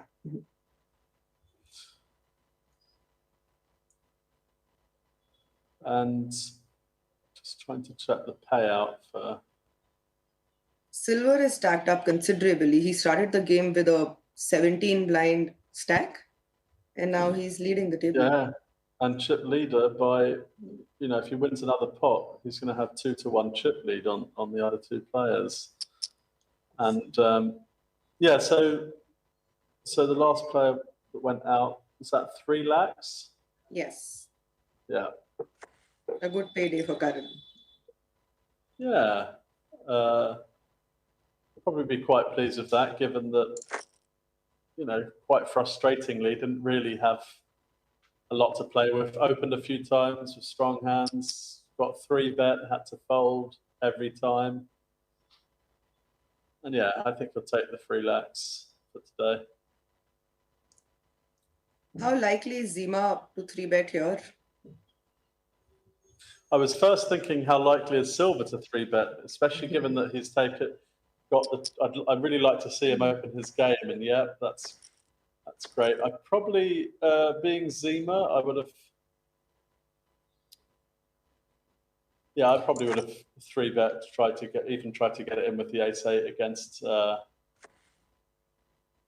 Arsh.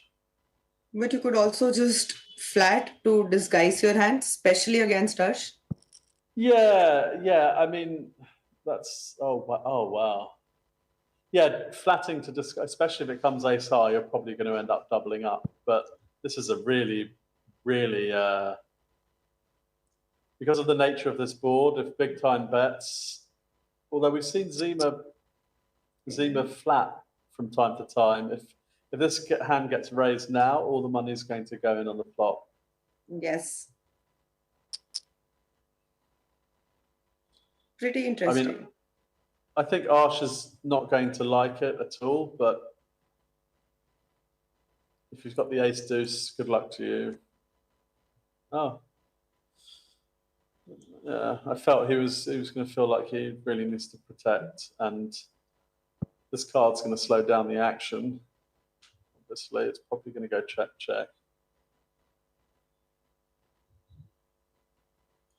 With the bottom two pairs, it's still slightly tough to maybe call because the board gets paired, one of your pair gets negated.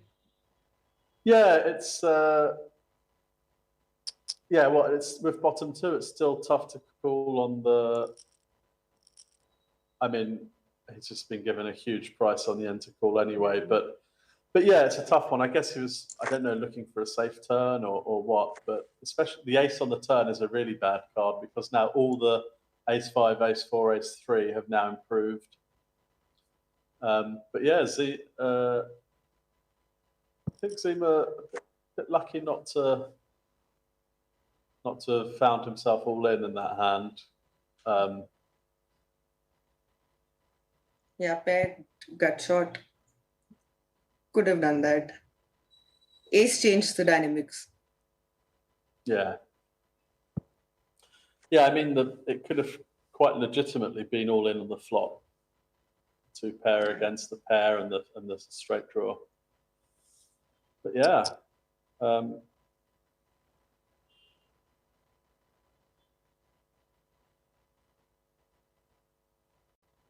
wonder if Silver's going to pick up on these small sort of teaser bets and start laying down the law, but not on this occasion.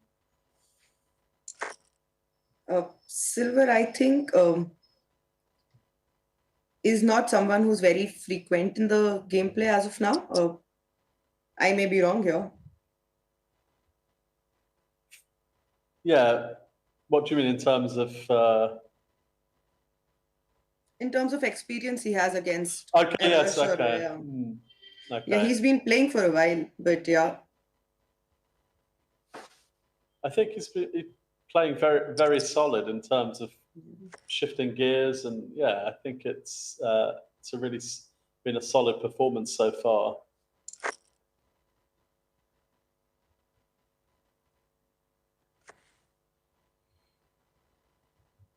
Quite the good folks for the three-handed play. All of these three guys are amazing. Yeah.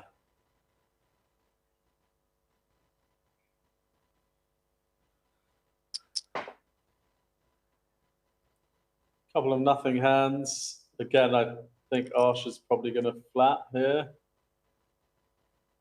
And again, these are these spots where when you're trying these small teaser bets, you have to continue the story on the turn. Once you don't do that, it's over. And now Arsh should quite easily get away from this hand. Yeah, probably not betting the turn and betting river would be a mistake here, because then your story doesn't add up. Exactly, yeah.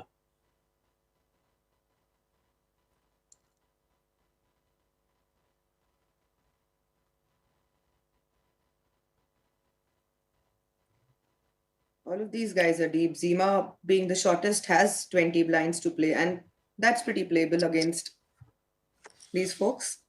Yeah, it's very, very playable stack, you know, and things can turn around very quickly, but it's definitely very deep, especially for an online three-handed game.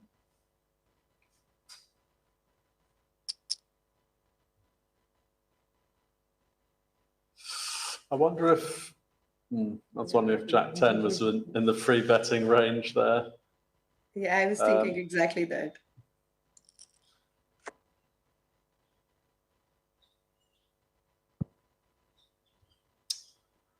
This is going to be interesting. I don't see Zima folding.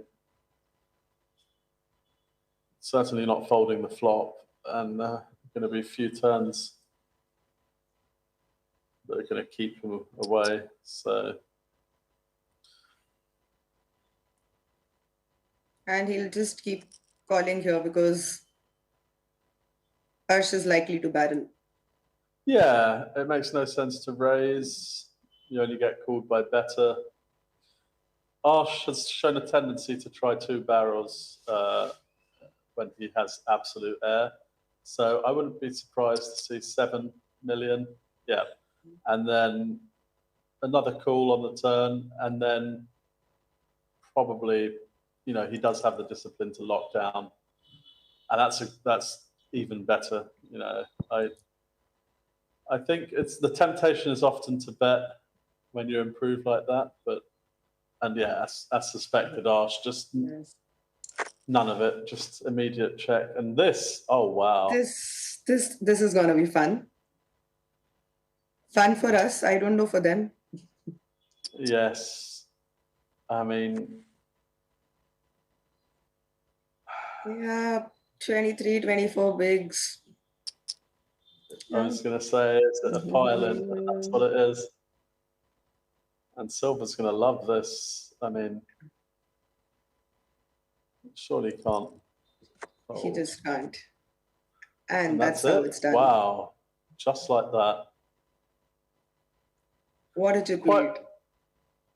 Unbelievable. And I mean, the confidence of having just knocked out, you know, one of the toughest, if not the toughest player at the table. He's going to bring that momentum into heads up now. And yeah, I mean, kind of unfortunate for Arsh. Maybe a bit over-aggressive with the eights, but I mean, it's such a strong hand, three-handed. And yeah, out in third. He's taken home 3.7 lakhs with him today.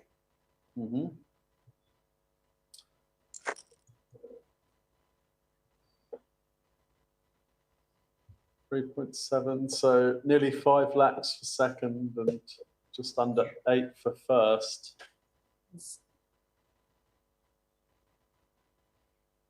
The guaranteed of all these events are absolutely crazy. Yeah. I want to play one of these games. I'm probably going to play the Sunday game tonight. Yeah, I wish I could play them myself.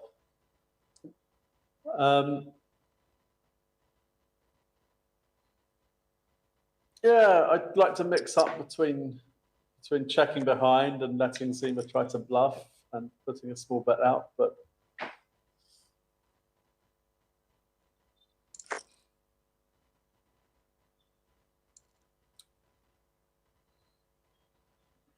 yeah, I mean, Silver's carved a really fine path through the final table, just come out of nowhere at the end. Yeah. And, you know, now has a 3-1 chip lead, heads up.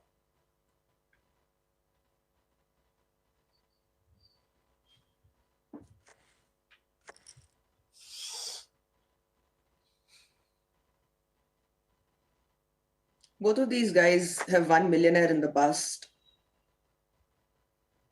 One of the flagship tournaments. Okay, yeah. Oh, that's right. Yeah, they've got the M sign there. Yeah.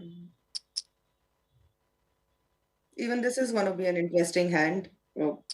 Yeah, I wonder Yeah, if this is probably. gonna all in. Cool. It's a big shove. I mean, yeah. He could have played post flop as well, but maybe doesn't want to take that chance and wants to double up at a leveled playing field. yeah.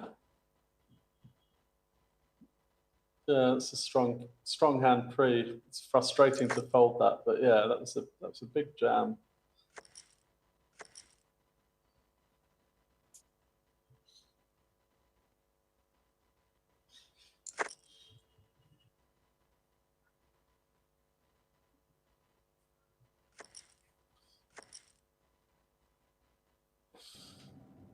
By the looks of it, it's going to be a pretty tough heads up. Both of them are very skilled. Yeah, I get the feeling it's going to come down to an all-in pre. Yeah. I think they've both shown the tendency to just. They've both in this heads up over shoved a raggy ace. So there's a chance that if that tendency continues, there's a good chance that, you know, as soon as they pick up two hands, a raggy ace and a bigger ace, that it's just all going to go in pre-flop. Well, clearly my coffee has resulted in the elimination of two players in the time that I've been gone. But great to see Silver 555 holding the stack that he has. I mean, what a great comeback. Yeah, he picked up the jacks against Arsh's eights pre-flop, and yeah, a bit of a cooler. Yep. And now, yeah, nearly 3-1, 2.5-1 chip lead heads up. And as this hand plays out, it's time to announce our contest winners. We'd asked you what weighs more, a pound of iron or a pound of feathers. And of course, many of you got that right. Both would weigh the same. So that's the answer to that contest question that we've run. 2 tickets to FTS event number 12, which will take place tomorrow night at 10 p.m. And the winners are K. Shahjahan, who plays as Shahjahan Kalai, and Kunal Pruthi, who plays as Kunal KKSN2. And these are the two winners of this contest. Congratulations to Shahjahan and Kunal for winning tickets into tomorrow night's event number 12 at the FTS. Well done.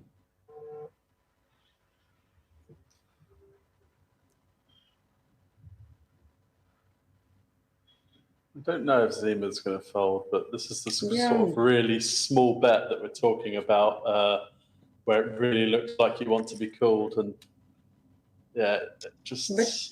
But how the play went, probably he could have called. Yeah. The flop was a check. The turn was a check. The river didn't change as much.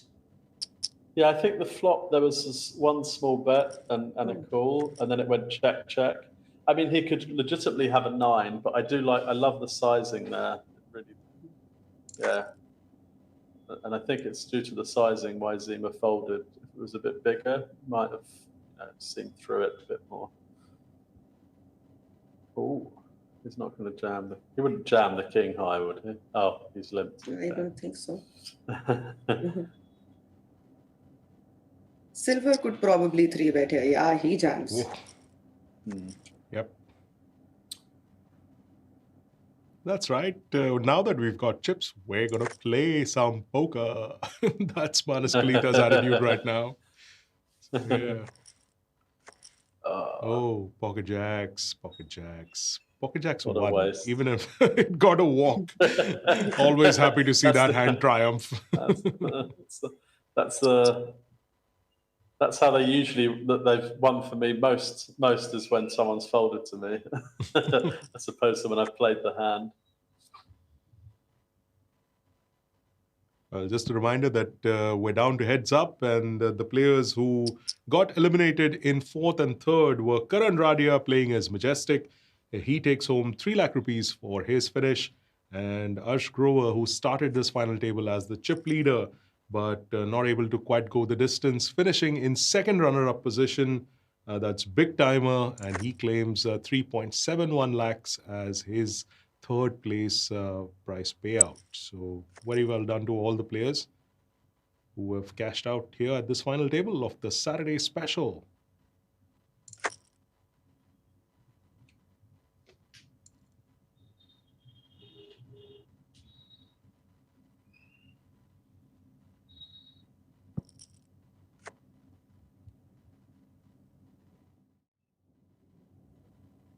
Pretty solid play by both of these guys. Nobody is letting chips go to the other one. Yeah. I'd like to see some, a bit more raising happening pre-flop when players are on the button. It's quite cagey. Yeah, this could be your. They probably is listening to you and is going to raise now. But I think even in the time that I've not been here on the stream, I don't think Silver 555 has really gone too crazy. He's generally been raising with pretty solid hands. Yes. Yeah, he might just jam this one here.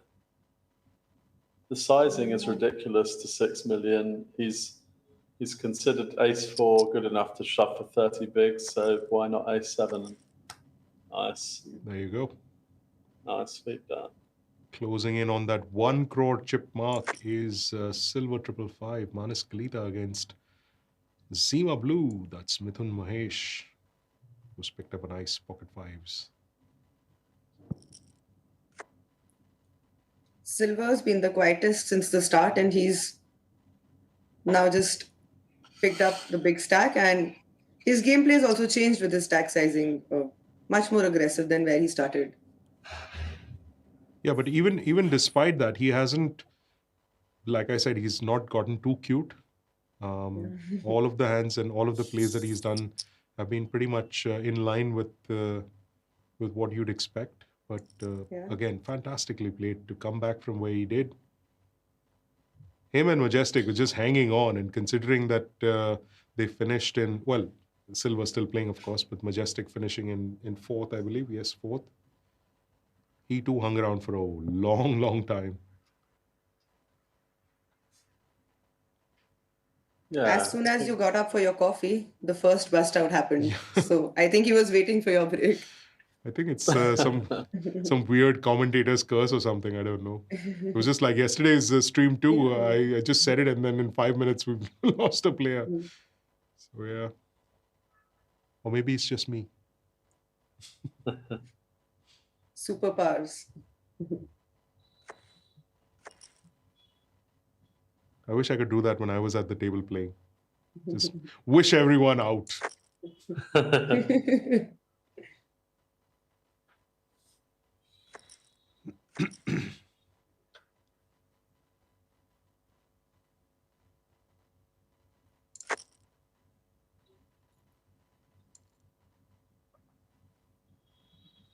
This heads up could go on for a while, considering the stacks that both these players have.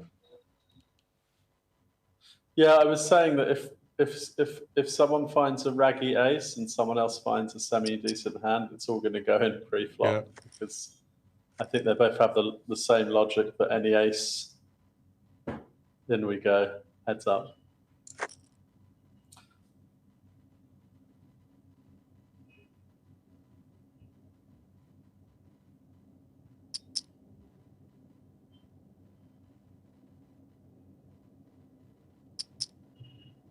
Okay. Wow. That's different. Uh, They don't really care about cards any longer. They're just playing against each other. yeah, that's what it seems Yeah, it's a to nice be. way to put it. That's why I'm sure it's going to end up in a pre-flop confrontation as soon as we get two good hands.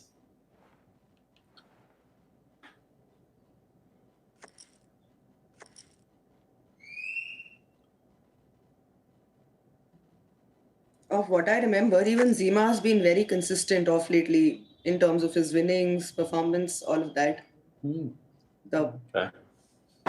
Even this year, I think he's had a few big wins Oh, already. really? Yeah.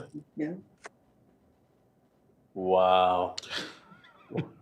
Well, there's that hand that we were thinking about. Yes. This is crazy. I mean, if silver gets aggressive, I don't think there's any need to get too aggressive on the flop anyway. But yeah, Right. 9 would have been killer.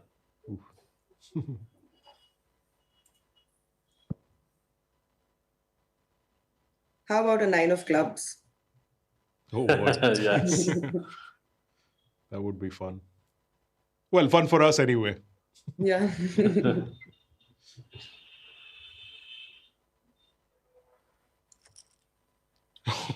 Almost, Maima, almost. It was so close. Oh man. Oh boy, what a card. What a card. Yeah. This is crazy. Zima's going to be pretty disappointed with this card. This is going to hurt a little bit for sure.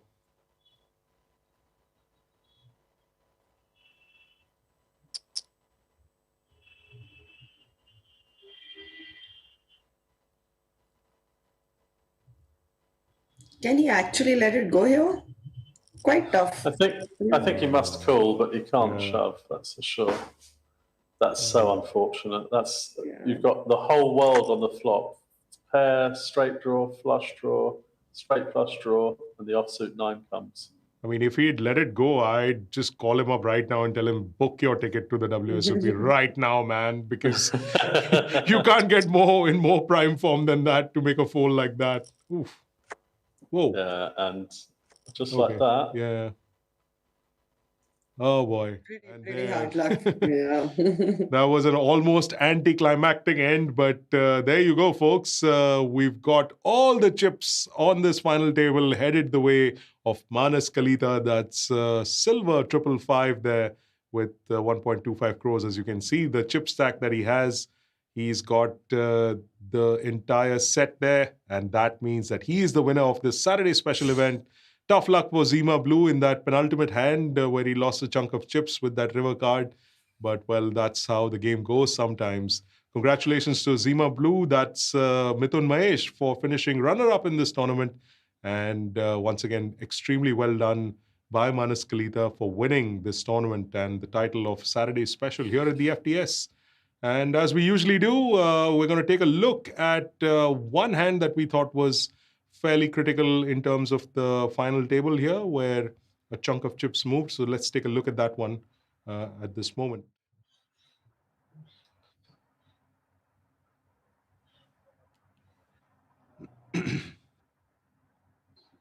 So as you can see, Slim Shady picking up the Ace-Jack suited and going up against another suited set of cards from BigGTymeR. That's Arsh Grover. And this is a blind on blind spot. Yep. So, yeah.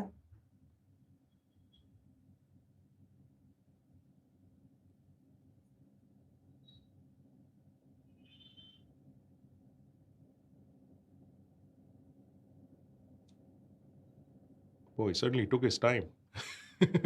Yeah, I'm just trying to recollect the hand once again, but I didn't realize it took this long. But yeah, there you go. That's the flop. Oh, yeah. I remember this hand now. Yeah, I was surprised it didn't get 3-bet pre-flop. And so I think it goes check. Boy, I hope none of us said anything about a flush card on the river because I think we actually did, and that's how he got through. sorry, Sahil. Yeah, so- Sometimes it happens, man. The commentator's curse is live and well. So, yep, hitting his set on the turn, which of course led to a flush draw opening up for BigGTymeR, and he puts out that bet. And then I think the 6 of hearts or something, 3 of hearts on the river. Pretty much spelling doom at this point in time for Slim Shady. That heart on the river. I really like this check by Arsh. I mean, he was probably going to get action even if he put chips out there, but I really like that check. And I think given how aggressive he is as a player, that check also throws up a lot of questions in the mind of his opponent. So I think even from that angle, it was a really interesting move that he made. And Yeah, he's sure enough, probably never checking a queen there either because maybe lose lesser chips, keep control. Yep. This was very stronger play. Slim Shady could have probably understood something here. Yeah, I think But it's clear that after all this, he can't just fold. yeah, I think Sam, even you had mentioned the same thing that you're already committed so many chips into the middle. It just made sense to continue, I suppose. And well, there you have it, folks. That was what we thought was the hand of the day, and there were many other hands after that. But you can catch all of those in the highlights reel that we will be posting very, very shortly. I've been told that we are unable to connect with the winner, so we can just say congratulations to Manas Kalita, who plays as Silver 555, coming back from the middle of the pack, many a time struggling to hold on at this final table. But yes, things going his way. And I think, Sam, let me ask you before we sign off, did you see any, errors in particular by anyone that you thought could have been maybe avoided? I think there was obviously that big hand with the ace king when it opened the tens, the ace king. But I mean, that's all irrelevant because player finished heads up anyway. So yeah, I think all in all, the whole final table was a really solid final. And like we said, the player who won eventually just sort of crept out of the bushes towards the end and just swept all the chips up, and it was like highway robbery. So yeah, I think it's a really entertaining, really well played final. Not many foots put wrong. And yeah, it'll be interesting to see if the accountant is back for some more bookkeeping tomorrow. Well, I'm sure Mahima is going to probably give us an idea if that is going to happen. I believe you are planning to play the Sunday special as well, right? Yes, I'm planning to do that. Fantastic. And what about you? I'm sorry, please go on. And I just wish accountant the best of luck, and it would be lovely to have him back here tomorrow. Fantastic. That'll be 3 in a row for the accountant, and that'll be one for the books as far as he's concerned. Mahima, just before we go, was there anything that in particular caught your eye as far as the play on this final table was concerned? Pretty solid by all of these guys. Of course, ace was one of the hands, jacks. Having said that, definitely a fangirl of Manas from today. What a brilliant play. Yes, I love the fact that, he didn't give up, just made sure that as long as he had chips, he made sure that he was in it and well in it to win it eventually, of course. So that's it for the final table at this FTS 3.0 Saturday Special. I'd like to take a moment to thank our commentators, Mahima Das Walia, I beg your pardon, Mahima Walia Das, and Sam Razavi, of course, for joining me on this broadcast. Much more action, much more fun to come in the coming days.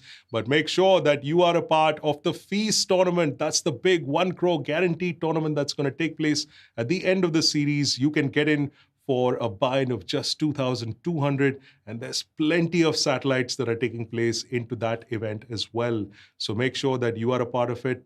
Flights are happening every single day at 4 p.m. at spartanpoker.com. So make sure you get in on the action and get a piece of that feast. In the meantime, though, from myself, Sam Razavi, Mahima Walia Das, and the rest of the production team here, it's goodbye, and we'll see you soon tomorrow evening.